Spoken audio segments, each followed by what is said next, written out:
I had the opportunity to attend an information session that was hosted by Representative Larry Womble from Forsyth County. He educated me on this horrible program that was clearly racially biased back in the late 50s, 60s, and 70s, forced sterilization of thousands of people against their will. And we decided that we were going to fix the problem. That's really what started the whole process that led to the restitution payments that some victims have already seen portions of and will receive more over the course of the next year or so.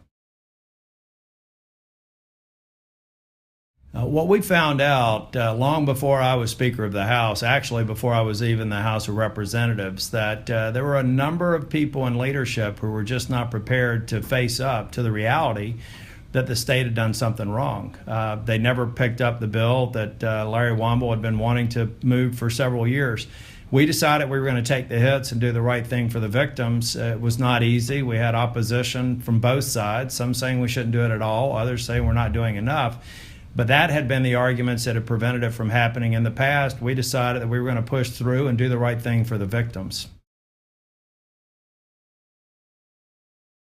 When I got up to Washington, I thought my work was done and that we'd done all we needed to for the victims and the restitution. We found out, though, that if we did not change the federal law, that restitution payment that the state made to the victims could potentially be taken away by the federal government.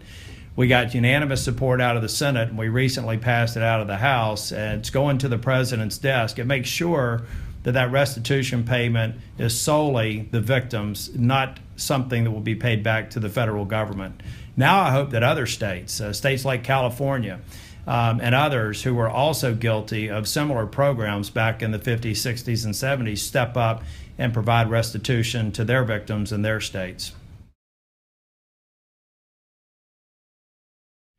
Some of the challenges that we've gotten to the restitution bill for eugenics victims relates to a different area where forced sterilizations occurred. They were at the local level.